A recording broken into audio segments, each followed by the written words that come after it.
Olá, queridos alunos do ensino fundamental do 6º ano. Eu sou a professora Michele Santos, professora de História, e vamos verificar o tema da aula 43. Aula 43, objeto de conhecimento, lógicas comerciais na Antiguidade Romana e no mundo medieval. Detalhamento, a importância da atividade comercial, as principais rotas comerciais do século XIV.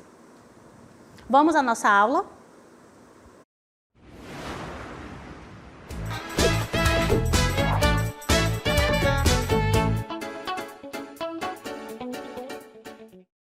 Então, fome, peste e rebelião. Essa tríade vai acompanhar ali o século XIV, período aí que nós vamos observar algumas transformações na Europa medieval. Vamos verificar aí o que vai acontecer, né? Então, eu tenho aí a tríade, né? 3 situações que vão modificar o século XIV, como a fome, peste e rebelião. Durante o século XIV, o crescimento econômico ocorrido na Europa Ocidental, que havia iniciado ainda no século XI, iria passar por um processo de redução e estagnação. Professora, mas o que isso quer dizer? Então, os primeiros sinais da redução da produção agrícola na Europa Ocidental tiveram início por volta de 1270, que compreende aí o século XIII. Apesar da ampliação das áreas de cultivo que foram surgindo em séculos anteriores, atingiram áreas de pastagem e terrenos que não eram apropriados para o cultivo. Mas por que isso vai acontecer? Porque a produção vai estar aí cada vez menor devido a vários problemas, como a redução do adubo natural e o cultivo em áreas com solos menos férteis, que levou à diminuição da colheita e provocou a diminuição dos rendimentos de senhores e camponeses. Então, observamos ali que do século XI ao século XIV, vamos observar aí o apogeu do feudalismo, porém, como ali estava tendo uma certa paz dentro da Europa, começou a haver o aumento da população. Porém, essa população, ela não conseguiu ter a alimentação apropriada a ela. O que isso quer dizer? Não havia a produção agrícola que pudesse atender à demanda da população. Isso vai ocasionar com que haja ali exploração de terrenos que não eram próprios para a produção agrícola. Isso vai reduzir a área de pastagem, ou seja, a área do gado, e também vai ter ali a falta de adubos naturais. E isso vai ocasionar o quê? Uma diminuição da produção agrícola. E quando se diminui a alimentação, vai ocasionar a fome. Então, esses processos, né, vão estar presentes aí no século XIV, certo? Vamos lá verificar o que mais vai acontecer. Os períodos de mais colheitas se tornaram cada vez mais frequentes e comuns por toda a Europa. Entre 1309 e 1323, a Europa seria atingida por fortes chuvas que provocaram a destruição de muitas plantações. E o período mais crítico aí vai ser de 1314 a 1319, isso já no século XIV, certo? Então, vamos observar que tudo é um processo. Então, as fortes chuvas, né, vão provocar essa destruição de muitas plantações. Então, para a plantação não pode nem haver muitas chuvas e também não pode haver uma grande seca, porque vai influenciar na produção agrícola, certo? Então, as fortes chuvas que provocaram a destruição das plantações na Europa acabaram também provocando um rápido aumento dos preços dos alimentos, principalmente o trigo, importante alimento naquele período. Então, observem só, queridos, quando eu tenho essa disfunção climática, eu vou ter também o aumento do preço dos alimentos. Mas por que isso vai acontecer? Devido à oferta de alimentos ela ser diminuída. Se nós formos observar no cenário, quando eu tenho muitas chuvas, a produção agrícola ela vai diminuir. Se eu tenho uma estiagem muito grande, a produção também de alimentos diminui. Isso vai influenciar diretamente no abastecimento de alimentos. E nesse momento aqui, o principal medo, né, da população é que o trigo, né, fique cada vez mais caro. Lembrando que o trigo ele é a base alimentícia ali para essa população. Então, isso vai provocar um temor que voltaria a crescer por toda a Europa, que é justamente o que a gente chama de fome, né? Então, quando a população verifica que pode passar fome por causa da ausência, né, de alimentos, eles vão começar a ficar temerosos e vão procurar ali alternativas para poder sair daquela situação de medo da fome. Mas isso vai acontecer em quais áreas da Europa? Vamos observar aí. A Inglaterra seria duramente atingida durante esse período. A cidade de Winchester, por exemplo, em 1317, iria registrar o dobro de mortes do ano de 1310. O que isso quer dizer? Em 1310, por exemplo, houve ali 500 mortos. Em 1317, essa quantidade de mortos foi para 1000 mortes. Então, essa mudança aí drástica de quantidade de mortos vai começar a assustar a população europeia. Então, há relatos também de um cronista que na região do Baixo Reno, na França, que populações chegaram a se alimentar de cadáveres de animais que haviam morrido por algum tipo de doença. Isso teria provocado o surgimento de epidemias tão graves, levando diversas aldeias a ficarem desoladas. Em algumas cidades da Europa, foram abertas, né, para enterrar os mortos ali as covas coletivas. É interessante aqui fazer uma comparação ao que presenciamos durante a pandemia da Covid-19, em que também houve ali a abertura de covas coletivas por conta de não haver, no caso ali, as funerárias, né, no caso ali os cemitérios, não terem a capacidade de abrir muitas covas para enterrar a grande quantidade de mortos que estava ocorrendo. Então, para sanar esse problema, abriu-se ali covas coletivas, colocaram ali vários corpos e depois houve ali o enterro dessas pessoas todas ao mesmo tempo. Então, esses problemas de epidemias, vamos verificar que eles são recorrentes. E na Europa ele vai acontecer aí no século XIV, né, com a temida peste negra, que nós já vamos conhecer o que foi. Então, olha só, por conta dessa situação de fome na Europa, o que a população lá da França vai fazer de acordo com o cronista? Vão começar a comer a carne de animais que morreram por qualquer tipo de doença. E claro que isso vai ocasionar ali né, problemas para a saúde também do ser humano. Se o animal morreu por uma doença, isso quer dizer que essa doença pode ser transferida para o ser humano. E aí vamos observar aí várias situações que vai acontecer com essa população. Então vamos verificar aí o que foi a peste negra. A peste negra é como foi chamada a peste bubônica, que atingiu o continente europeu em meados do século XIV. Alguns historiadores acreditam que a doença surgiu em algum lugar da Ásia Central e foi levada por comerciantes de Gênova para o continente europeu. Então, presta atenção. Lá no século XI, século XII, né, durante as cruzadas, eu vou ter ali o restabelecimento de rotas comerciais das cidades italianas de Gênova e Veneza. Então, eles pegavam ali as suas embarcações, iam para o Oriente, abasteciam essas embarcações e voltavam para a Europa. É sabido que os europeus eles não eram muito íntimos da higiene. Logo, o porão desses navios eram ali lotados de roedores como os ratos.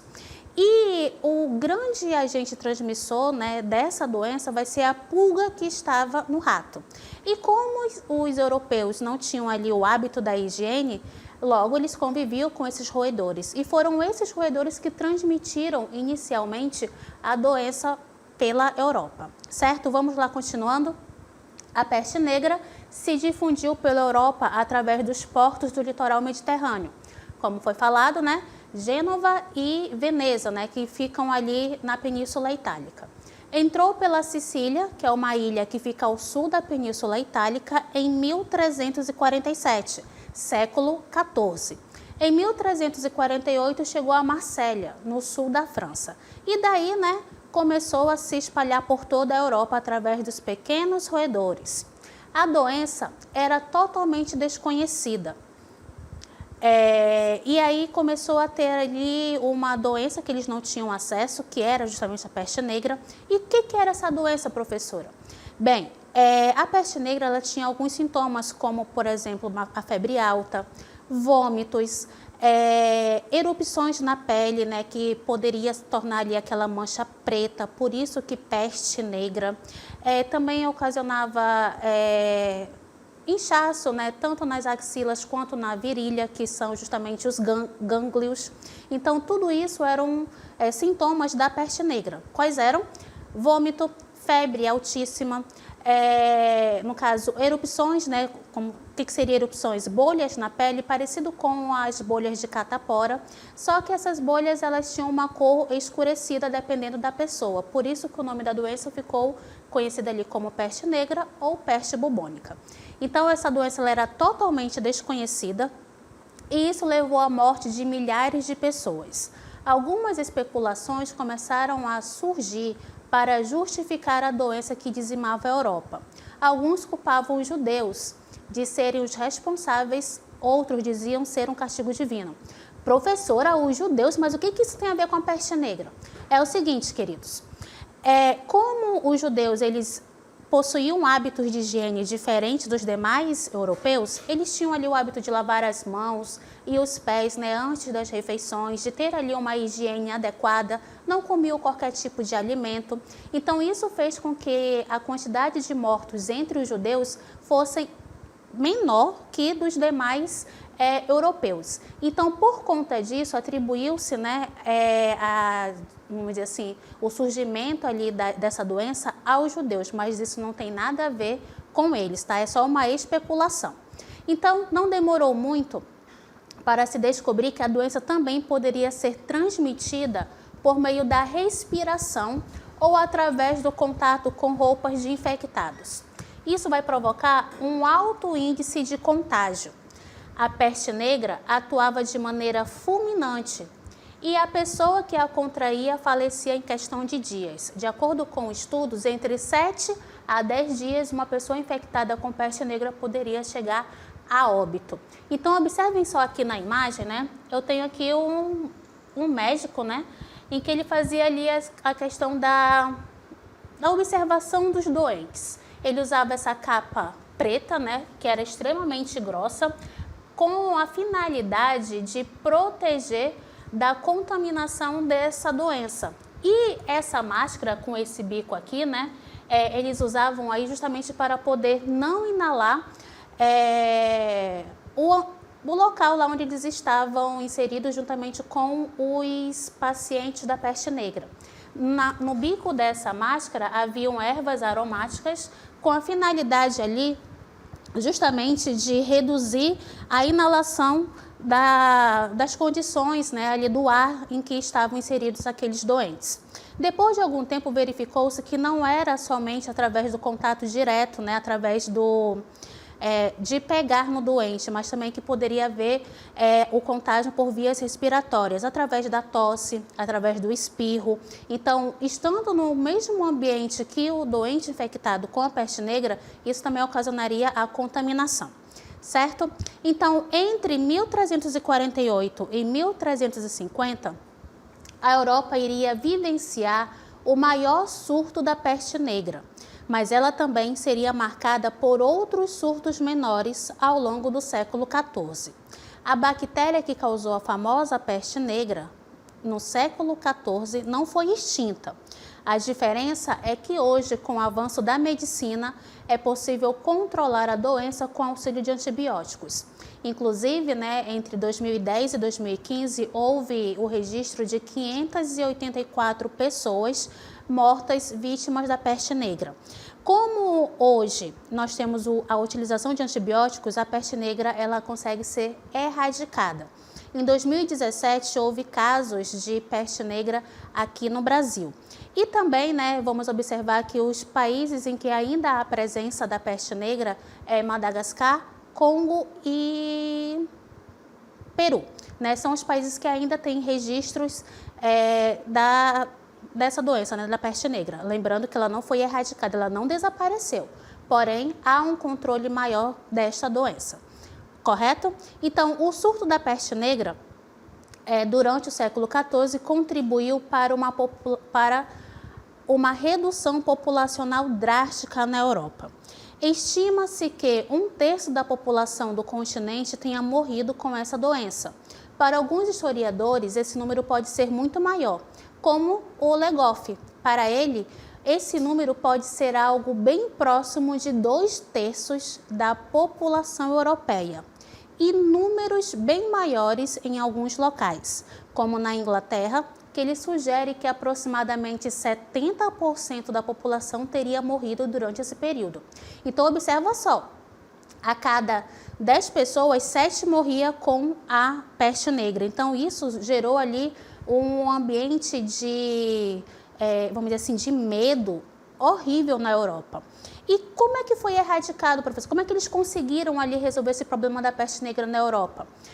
Através da utilização de medidas de higiene, através também do isolamento dos pacientes da peste negra, né? Eles foram retirados do convívio de pessoas saudáveis, foram colocados em áreas mais isoladas, foram construídos ali regiões, né, vamos dizer assim, locais parecidos com hospitais para o tratamento das pessoas com peste negra. E isso vai fazer com que essa peste ela acabe ali diminuindo ao longo do tempo. Certo, queridos? Então, vamos observar também que o século XIV é marcado também por revoltas populares. Vamos lá a elas. A Europa vivia um período marcado por fome, epidemias diversas e guerras, além dos tributos que aumentavam constantemente, que os camponeses eram obrigados a pagar aos senhores feudais. Tudo isso acabou levando os camponeses a se rebelarem contra os seus senhores feudais. Então, nós verificamos que dentro do sistema feudal, os camponeses sempre pagavam impostos aos senhores feudais. E esses impostos cada vez mais vão aumentar, fazendo com que esses camponeses acabem ali entrando em conflito contra os senhores feudais, claro.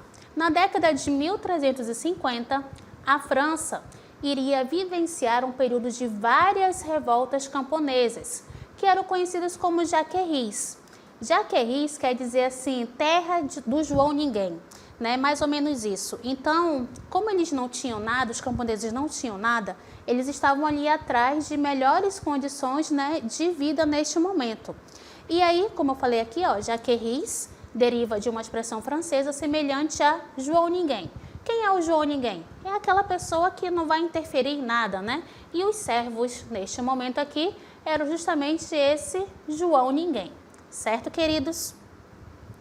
Historiadores divergem sobre os motivos que ocasionaram as revoltas francesas, conhecidas como Jaqueries.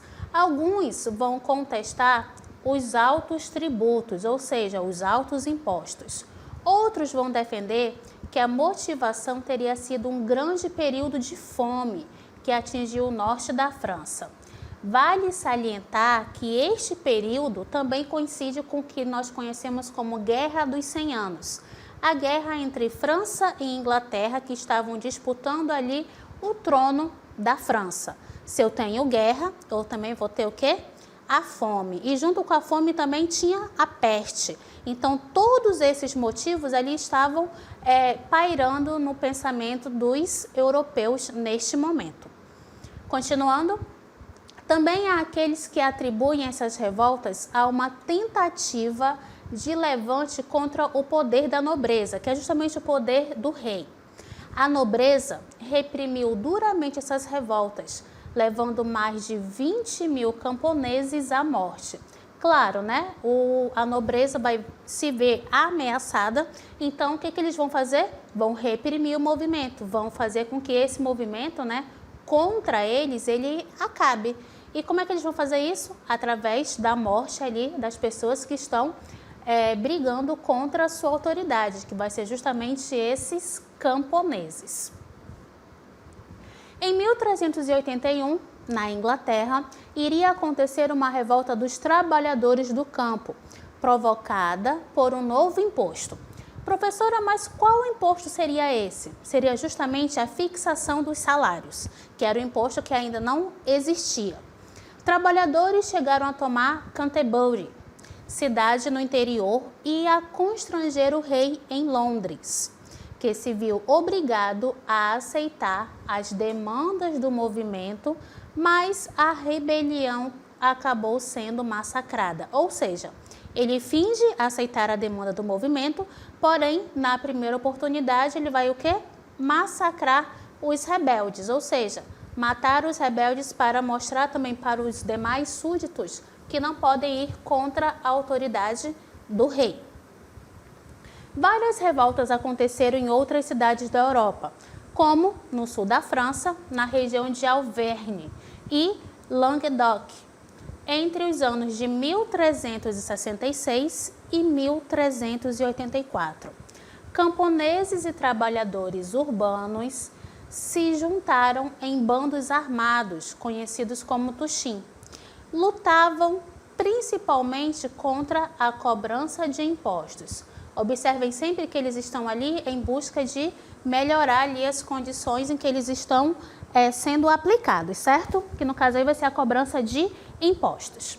Trabalhadores urbanos na região de Flandres se voltaram contra as oficinas artesanais, compostas por camponeses vindos das áreas rurais.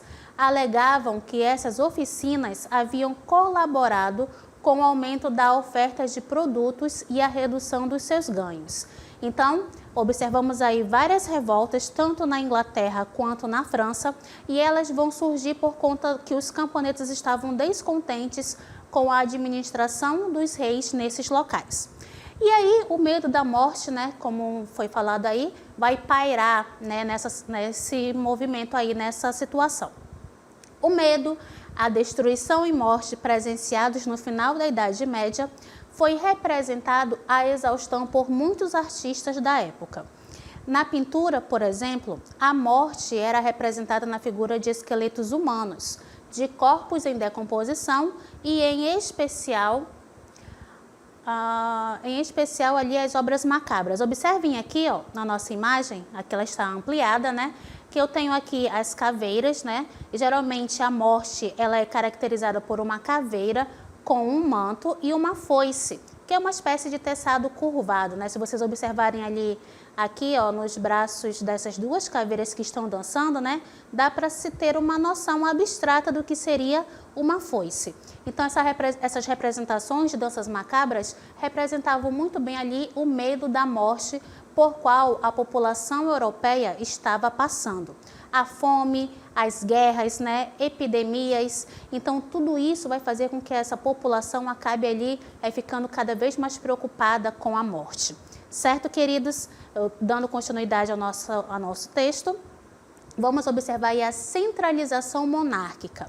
Apesar da grande recessão econômica vivida pela burguesia, durante os séculos XI e XIV, existiam muitos obstáculos para a expansão desse novo grupo social, que é justamente ali a monarquia, né?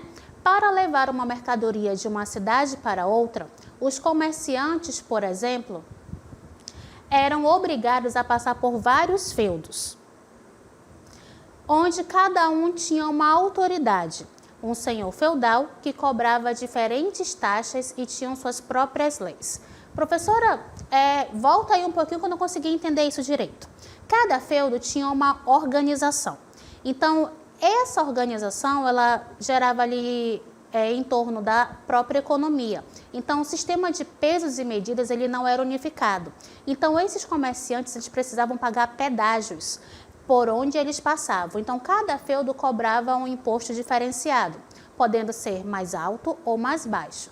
Claro que isso vai impactar diretamente nas relações comerciais. E esses comerciantes vão pensar no seguinte: por que a gente não faz a unificação dos pesos e medidas? Ou seja, fazer uma equivalência para a gente não sair perdendo em relação às práticas comerciais. Isso vai ser o motivo para que eu tenha ali a centralização monárquica. Continuando, ter um imposto unificado seria a melhor opção dentro de um próprio reino. Afinal, um reino era formado por vários feudos e para a burguesia centralizar essas cobranças nas mãos do rei seria a melhor solução. Ele poderia unificar a moeda, as leis, e os impostos e estabelecer um sistema de pesos e medidas único, facilitando os negócios. Mas não foi somente a burguesia que buscou apoiar a centralização do poder nas mãos do rei.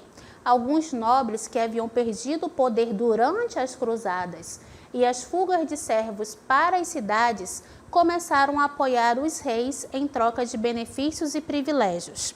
Já a Igreja Católica não concordava com a centralização do poder nas mãos do rei, nem da grande maioria dos senhores feudais. Para a Igreja, o medo estava na figura do próprio rei, que poderia se tornar mais importante e poderoso politicamente do que o Papa. A maioria dos senhores feudais, por sua vez, receavam perder o seu prestígio e privilégio durante a centralização monárquica. E aí, vamos ter aí os monarcas, né, que vão conseguir, aos poucos, impor sua autoridade sobre pessoas que viviam em seus domínios e estabelecer o que vamos conhecer como o Estado moderno. Mas esse processo não ocorreu de forma igual por toda a Europa. Alguns reinos tiveram diferenças de séculos para conseguir a centralização do poder nas mãos. E aí vamos observar como é que vai ocasionar aí, né, a consolidação do poder na Europa. Portugal vai consolidar e centralizar o seu poder no século XII, a Espanha no século XV, a Inglaterra no século XVII e a França no século XV. Então, observem só, eu estou no contexto ali do feudalismo, eu estou no contexto da Idade Média, então cada feudo tinha sua autoridade, que era o senhor feudal, e cada senhor feudal tinha seu próprio sistema ali administrativo, econômico e social. Com o advento ali das moedas, né, do comércio e também da monetarização da economia, eu vou ter também uma aplicação, né, de imposto um pouco que desigual. O que isso quer dizer, professora? Como cada feudo vai ter ali o seu imposto, isso vai prejudicar as relações comerciais.